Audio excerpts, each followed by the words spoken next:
하나님의 말씀입니다. 신약성경 디모데전서 5장 17절로 25절입니다.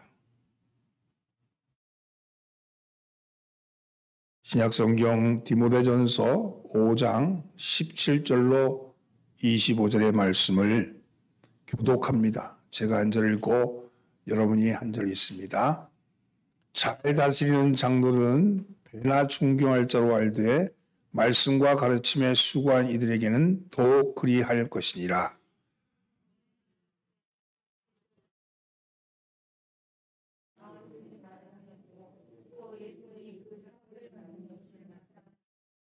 장로에 대한 고발은 두세 증인이 없으면 받지 말 것이요.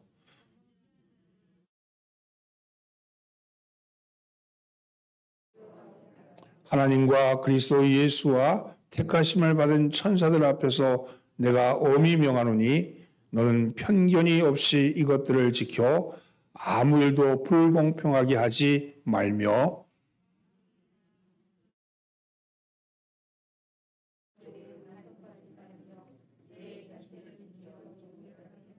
이제부터는 물만 마시지 말고 내 위장과 자주 나는 병을 위하여 포도주를 조금씩 쓰라.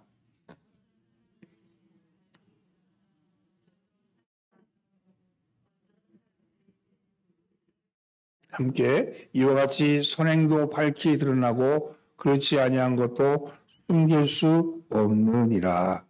아멘. 할렐루야. 오늘도 예배에 참여하신 천국 순례자 여러분들 주님으로 환영합니다. 옆에 있는 사람 인사하시죠. 봄이 왔습니다.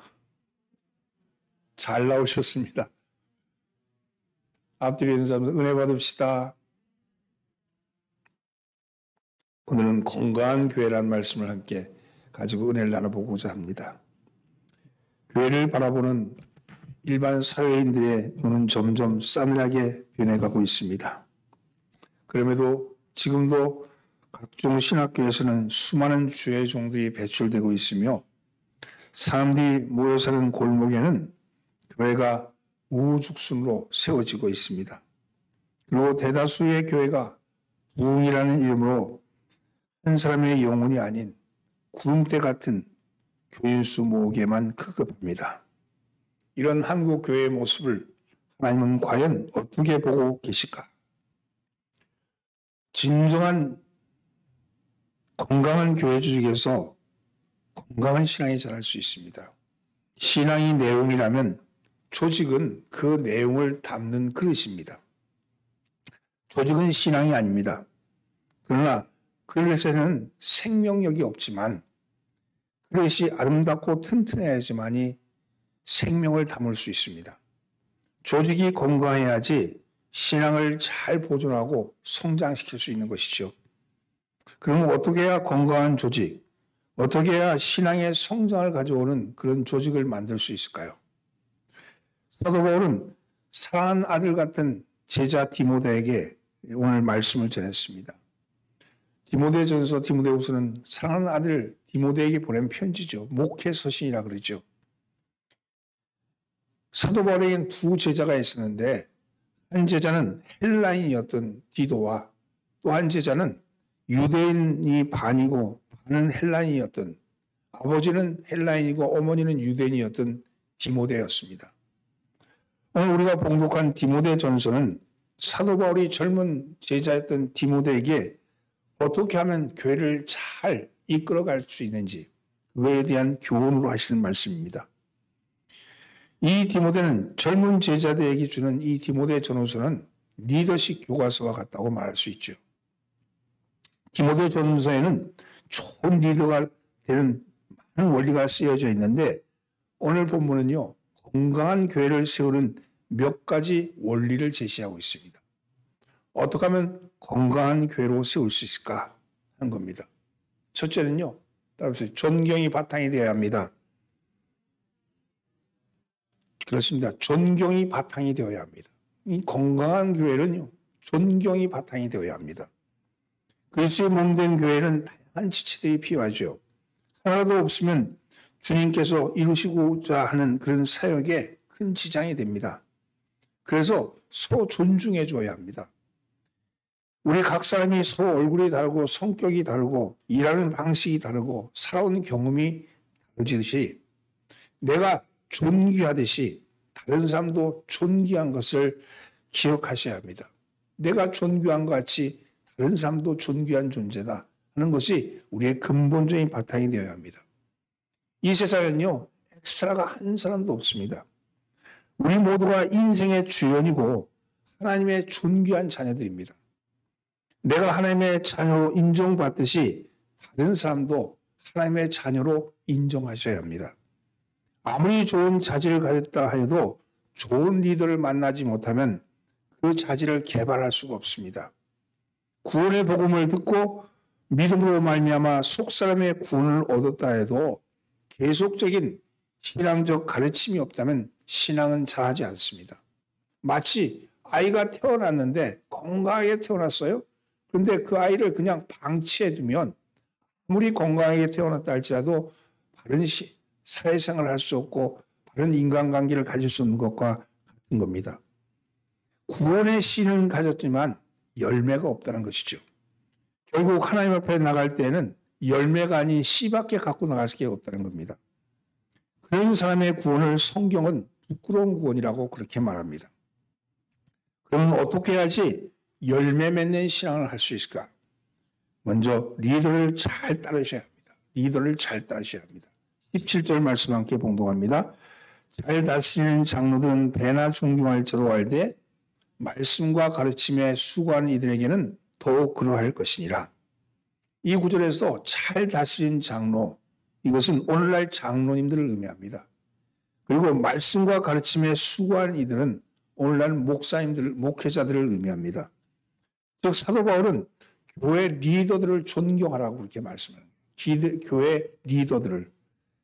하나님은 앞선 리더를 존경하는 자에게 리더에게 축복을 허락하실 겁니다. 군대 조직이 계급을 바탕으로 하고 행정 조직은 직급을 바탕으로 하고 회사나 기업은 연봉을 바탕으로 하듯이 교회 조직은요 존경을 바탕으로 합니다. 교회의 직분에 대해서 존중해 주셔야 합니다. 존경하는 마음이 없으면 교회는 늘 불안합니다. 교회에 와도 은혜가 되지 않습니다. 그 말씀하는데 그 말씀을 내 말씀으로 하나님이 말씀으로 받아들일 수 있는 그런 마음의 자세가 안 돼 있으면 말씀이 튕겨나가는 거예요. 하나님은 리더가 완벽하고 모범적이어서 존경하는 것이 아니고 하나님께서 세우셨기 때문에 존경하라고 말합니다. 장로님을 장로님으로, 권사님을 권사님으로, 집사님을 집사님으로 존경할 때 은혜로운 신앙생활이 가능한 것이죠. 닫힌 축복의 통로가 열리는 역사가 일어납니다. 한 사람 한 사람에 대해서 존경하는 마음을 품고 있으면요, 그것으로 말미암아 그가 하는 많은 일들이 은혜가 되는 거예요. 누군가가 하는 일을 보면서 아유 저 사람 왜 저렇게 이렇게 부정적인 생각을 가지면 그 사람이 무엇을 해도 부정적이 되잖아요. 근데 어떤 일을 하더라도 야 그래 그분 참 존경할 만해. 그분이 하는 말은 맞아. 이렇게 되면 신뢰가 가잖아요. 신뢰가 가는 곳에 교회 조직이 튼튼히 쓰는 겁니다. 그래서 존경의 바탕은 직책에 있는 것이 아니고 은사에 있습니다. 받은 은사를 잘 활용하셔서 존경받으시기 바랍니다. 여러분이 받은 은사, 하나님이 주신 각자에 주신 은사가 있어요. 기도하는 사람은 기도의 은사로, 봉사하는 사람은 봉사의 은사로, 친절하게 말하는 사람은 친절하게 말하는 은사로 여러분이 받은 은사를 잘 활용하시기 바랍니다. 그리할 때 하나님께서 그 은사를 통해서 복의 통로를 열어가신 거죠. 오늘 여러분 하나님의 은사를 잘 활용하기 위해서는 존경이 바탕이 되어야 합니다. 여러분 존경이 바탕이 되는 그런 교회, 그런 여러분 되기를 예수님으로 축원합니다. 둘째는요, 원칙을 잘 지켜야 합니다. 원칙을. 18절에서 22절까지는 구체적인 원칙을 말씀하고 있는 거예요. 존경에 바탕된 교회, 그 다음에 원칙을 잘 지키는 교회. 그런데 그 원칙의 첫 번째는요, 18절 말씀 함께 봅니다. 성경에 이르렀을 때 곡식을 밟아 떠는 소의 입에 망을 씌우지 말라 하였고 또 일꾼이 그 싹을 받는 것이 마땅하다 하였느니라. 이 말씀은요, 신명기 25장 4절에 나오는 말씀입니다. 당시 이스라엘 백성들은 곡식을 타작할 때 곡식단을 마당에 쫙 펴놓고 그 위에 소가 지나가게 함으로써 타작을 했어요. 그런데 어떤 인정머리 없는 주인은 소가 그 타작을 하기 위해서 지나가면서 곡식단에 있는 곡식을 먹지 못하도록 망을 입에다 씌웠다 그래요. 그런 인정머리 없는 잔인한 태도를 막기 위해서 소도 일하면서 곡식의 단을 먹을 수 있도록 입에 망을 씌우지 말라고 아예 율법으로 정한 거예요. 그처럼 일하는 사람이 싹을 받는 것은 당연한 것이죠. 왜 이런 말씀이 있게 되었을까요? 사도 바울 당시에 몇몇 교인들은 하나님의 일을 할 때 은혜로 하면 되는 거지 무슨 사례가 필요한가? 사역자는 배가 고파야지 더 기도하고 더 영성이 깊어져 이렇게 인정머리 없는 그런 말을 하는 그런 사람들이 있었습니다. 탈무기라는 사역자의 필요에 대해서 전혀 관심이 없는 거죠. 그런 태도는요, 리더를 존경하는 태도가 아니라는 겁니다. 목회자를 진정으로 존경한다면 목회자의 필요에 관심을 기울여줘야 합니다. 이것은 목사가 대접받기 위해서 그런 것이 아니라 성경에 나오는 말씀대로인 거예요. 또 한 가지는 지도자를 존경하는 태도로 지도자에 대한 고소를 주의하라는 겁니다. 고소라는 것은요, 여기서 뒤에 뒷담 치는 거예요. 뒷담. 뒤에 서는 거예요. 19절 말씀 함께 봅시다. 장로에 대한 고발은 두세 증인이 없으면 받지 말 것이요. 이것도 신명기 17장 6절의 말씀을 보면 두세 증인은요, 판결을 위한 필요 조건이었지만 장로의 송사에 관련돼서는 두세 증인이 송사를 접수하는 데 필요한 조건이었습니다. 왜 이 장로에 대한 송사를 어렵게 했을까요? 리더죠. 리더는 근거 없이 모함을 받는 경우가 많습니다. 앞에 쓰는 사람은요, 늘 앞에 쓰는 사람에 대해서 앞에 보이니까 나랑 마음에 안 드는 거, 내 생각과 다른 거, 그거에 대해서 불평불만이 많게 마련이에요. 이 구조를 확대해서 가면 리더에 대한 근거 없는 비판이나 비난을 조심해야 한다는 뜻이 포함되어 있습니다. 교회뿐만 아니라도 사회에서도요, 앞선 리더를 존경해야 합니다. 존중해 줘야 합니다. 요즘에 인터넷에 들어가면 리더에 대해서 인신모독의 글들이 자기가 보지도 않았는데 인신모독의 글들이 많이 나옵니다. 물론 리더도 비판을 받아야 합니다. 그러나 그 비판을 하더라도 기본적으로는 존중하는 태도를 잊지 말아야 된다는 거예요. 우리가 리더의 축복을 받으려면 먼저 리더를 존중해 줘야 한다. 이렇게 말씀합니다. 20절 말씀입니다. 범죄한 자들은 모든 사람 앞에서 꾸짖어 나머지 사람들로 두려워하게 하라. 교회는 사랑의 공동체니까 어떤 잘못해도 용서해야 한다고 말하지 않습니다. 하나님과 사람 앞에 죄를 짓는 일이 있다면 꾸짖으라 이렇게 말합니다. 그래야 원칙이 서는 거예요. 영이 서는 거죠. 요즘 사회에서도 젊은이들이 잘못을 해도 꾸짖는 어른이 없다고 말합니다. 교회도 마찬가지가 되었어요. 숫자에 급급하다 보니까 도덕도 사라지고 질서도 사라졌습니다. 잘못된 것을 잘못된 것이라고 말하는 사람이 없어져 버렸습니다. 그러니까 교회가 영이 안 쓰는 거예요. 질서가 안 쓰는 거죠. 21절로 22절 말씀입니다. 하나님과 그리스도 예수와 택하심을 받은 천사들 앞에서 내가 엄히 명하노니 너는 편견 없이 이것들을 지켜 아무 일도 불공평하게 하지 말며 아무에게나 경솔히 안수하지 말고 다른 사람의 죄에 간섭하지 말며 네 자신을 지켜 정결하게 하라. 그리고 이 원칙은요, 공평해야 된다는 거예요. 공정해야 된다는 겁니다. 또한 다른 사람에게 원칙을 말하려면 자신부터 원칙을 지켜야 한다고 말합니다. 나는 원칙을 지키지 않으면서 너는 지켜라. 이렇게 말하지 말라는 거예요. 20절에 보면 다른 사람의 죄에 대하여 꾸짖어한 것은 교회의 조직을 세우기 위한 것이지 그것은 개인적인 것이 아닙니다. 교회가 튼튼히 쓰기 위해서는 그런 거지 한 개인을 비난하기 위해서 한 개인을 꾸짖기 위해서 그런 것이 아니라는 거예요. 22절 말씀에 다른 사람의 죄에 간섭하지 말며 이렇게 말한 걸 보면 개인적으로 다른 사람의 죄에 대해서 이러쿵저러쿵 하지 말고 자신을 돌아보라는 겁니다. 교회 조직은 징계나 칭찬이나 공정해야 된다는 거예요. 어느 숲에 흑사병이 걸렸대요. 흑사병이 걸려가지고 흑사병이 유행하는으로 인해서 동물들이 공포에 휩싸였습니다. 동물의 왕인 사자가 비상회를 수립했대요. 하늘에서 이 흑사병을 내린 것은 우리 중에 죄가 많기 때문에 그렇다. 그래서 우리 중에 죄가 많은 것을 잡아다가 희생제물로 드려야 된다. 그래야지 하늘의 분노가 풀릴 것이다. 이렇게 말하면서 자, 이제 모두 자기 죄를 자백해라. 이렇게 사자가 소리를 질렀습니다. 호랑이가 먼저 죄를 고백했습니다. 저는 며칠 전 배가 고파서 염소를 잡아먹었습니다. 이렇게 얘기했어요. 그래서 약삭빠른 여우가 거들었습니다. 그건 죄가 아닙니다. 염소는 너무 많으면 초원이 줄어들 겁니다. 잘하신 일입니다. 이렇게 얘기를 했어요. 그래서 표범과 늑대가 그리고 곰이 차례로 죄를 고백했습니다. 나는 뛰어가다가 너구리를 다치게 했습니다. 나는 어디 가다가 남의 닭장에 들어가서 닭을 잡아먹었습니다. 이런 얘기를 쭉 하는데 그럴 때마다 동물들은 그저 조용히 듣고만 있었습니다. 그때 가장 힘이 없는 순진한 노새의 차례가 되었습니다. 이렇게 얘기했습니다. 나는 너무 배가 고파서 남의 밭에서 자란 풀을 몰래 뜯어먹은 적이 있습니다.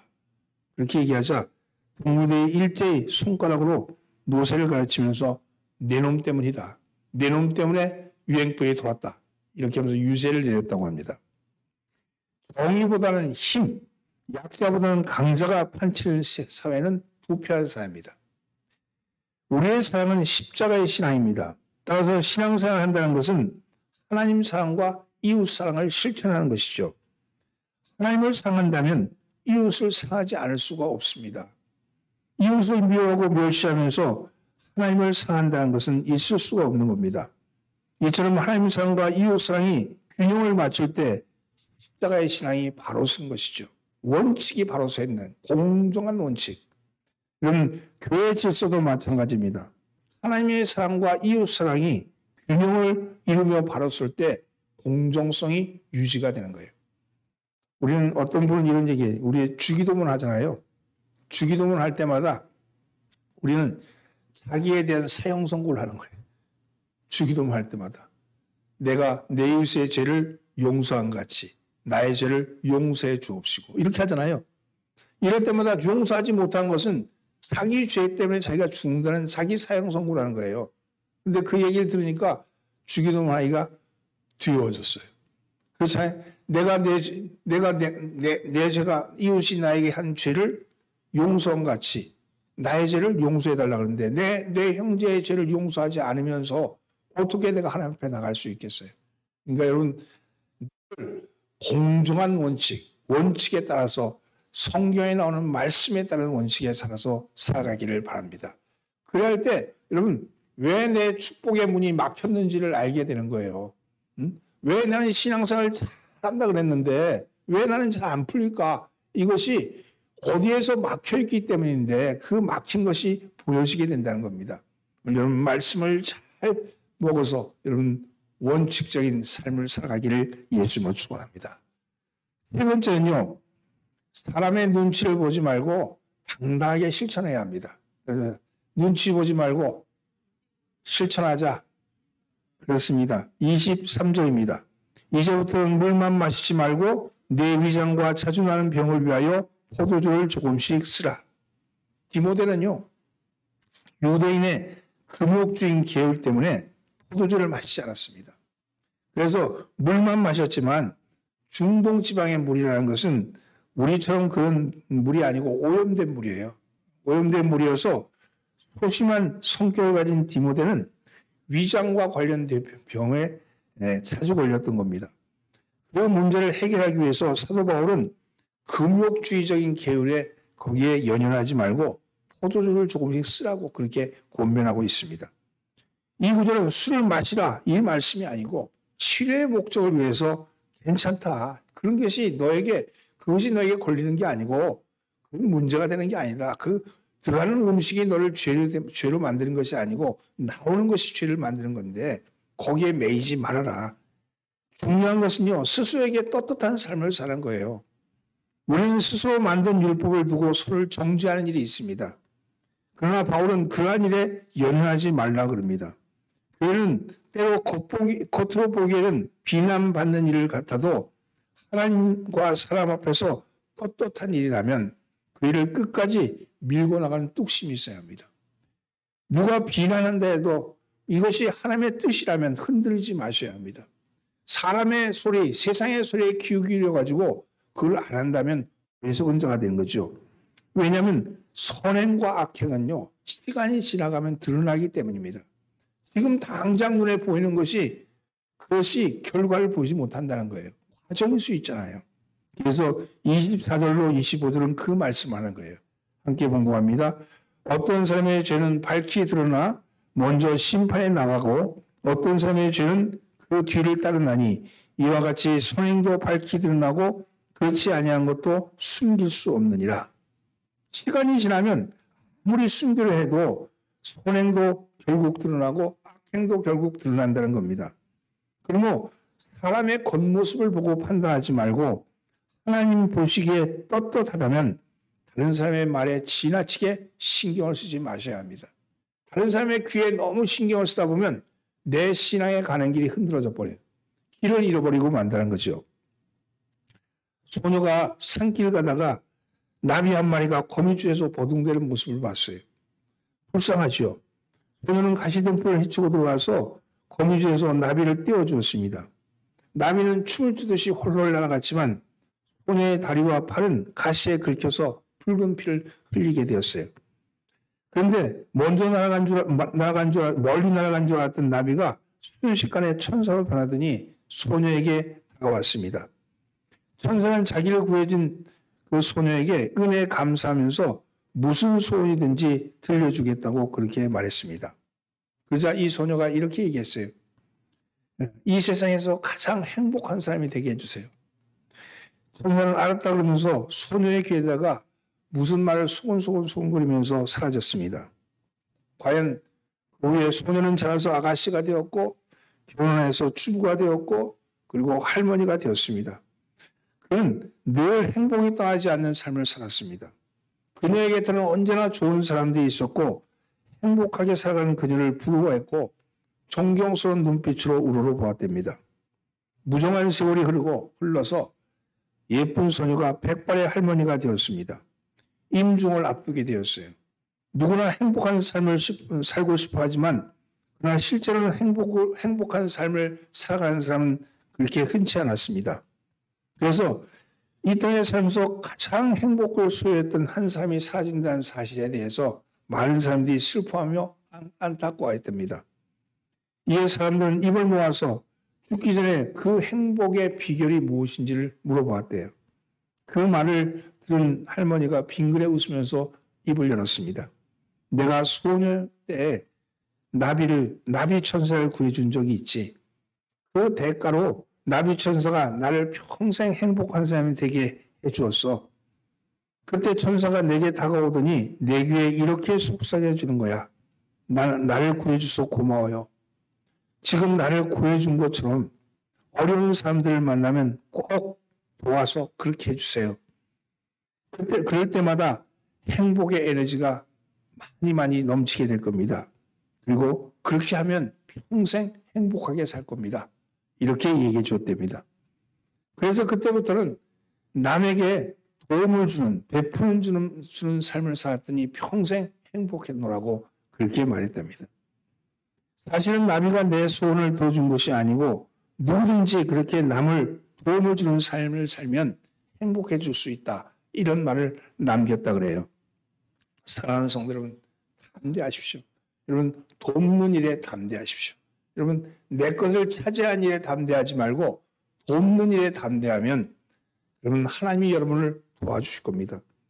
하나님의 말씀을 바로 듣고 실천할 때 우리의 신앙은 성숙한 신앙으로 나가게 됩니다. 한 가지 얘기를 더하면 한 노인이 송어 낚시를 하고 있대요. 손을 부지런히 놀리고 있었습니다. 지나가던 청년이 이 노인을 유심히 지켜보았답니다. 다른 사람들은 송어를 잘 못 낚는데 이 노인만은 아주 많이 낚는 거죠. 신기하게 여긴 이 청년이 한참을 지켜보다가 노인에게 물었습니다. 노인장, 낚시를 참 잘하십니다. 어떻게 이처럼 잘할 수 있습니까? 이렇게 물었답니다. 노인은 기분 좋은 마음으로 청년에게 이렇게 말했습니다. 소 낚시를 하는 데는 4가지 비결이 있다네. 첫째는 한눈을 파지 말 것. 둘째는 미끼를 잘 사용할 것. 셋째는 인내를 가지고 기다릴 것. 그리고 넷째는 적당한 기회가 왔을 때는 절대로 놓치지 말 것이라네.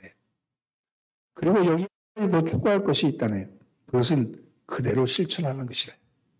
그렇습니다. 몰라서 못하는 게 아니고요. 이 4가지 원칙은 누구나 아는 원칙이죠. 그러나 중요한 것은 그것을 그대로 실천하는 것이 더 중요한 겁니다. 몰라서 못하는 것보다는 누구나 다 알면서도 실천하지 않기 때문에 안 되는 일이 많다는 것이죠. 오늘 성경의 말씀도 그와 같습니다. 우리가 이 말씀을 몰라서 못하는 게 아니고 이 말씀대로 실천하지 않기 때문에 문제인 것이죠. 사랑하는 성도 여러분, 우리 교회를 포함해서 한국 교회는 말씀이 없어서 가난한 것이 아니고 실천이 없어서 가난하며 교인이 없어서 쓸쓸한 것이 아니고 성도가 없어서 텅 빈 겁니다. 지금 우리에게 필요한 것은 올바른 말씀에 대한 실천입니다. 오늘 여러분의 영혼이 들은 말씀, 이 한 말씀이 있다면 꼭 실천하시기 바랍니다. 그러면 우리 교회가 건강한 교회로 세워질 줄 믿습니다. 사랑하는 성도는 가면 갈수록 하나님의 몸된 교회는 우리 사회로부터 칭찬받기보다는 잘못된 욕심을 가진 사람들의 욕망으로 인해서 비난을 받게 될 것입니다. 이런 교회를 향한 비난의 강도는 어쩌면 우리 신앙의 선조들이 받았던 박해보다 더 견디기가 힘들지도 모릅니다. 그들이 외적인 공격을 받았다면 우리는 내적인 공격을 받고 있으며 그때는 사단이 그들에게 목숨을 내놓으라고 강요했다면 지금은 사단이 우리에게 영혼을 내놓으라고 강요하고 있기 때문입니다. 이러한 때 우리는 어떻게 할까? 건강한 교회가 세워져야 합니다. 건강한 조직의 교회가 세워지고 그럴 때 우리의 신앙은 건강한 신앙이 될 수 있겠죠. 어떻게 건강한 교회를 세웁니까? 존경이 바탕되어야 한다. 둘째는 원칙을 지키고 잘 지켜야 한다. 셋째, 이런 것들을 당당하게 실천해야 합니다. 그리하시면 하나님이 행하십니다. 오늘 우리가 우리의 원칙대로 당당하게 실천해 나갈 때 하나님께서 우리를 도우시고 우리가 가는 길을 형통케 하실 줄 믿습니다. 오늘 여러분 그러한 교회로 우리 덕정교회가 세워지기를 예수님으로 축원합니다. 기도합니다. 하나님 건강한 교회가 되기를 원합니다. 우리 덕정교회가 건강한 교회가 되게 하여 주옵소서. 교인이 서로서로를 해서 존경의 마음을 갖게 하여 주시고 성경에 보여주신 원칙을 잘 지킬 수 있게끔 하나님 저희를 체근하여 주옵시며 원칙을 알 뿐만 아니라 당당하게 실천할 수 있게끔 은혜를 베풀어 주옵소서. 그런 힘과 능력과 지혜를 더하여 주시옵소서. 우리를 권하신 예수님의 이름으로 기도드리옵나이다. 아멘.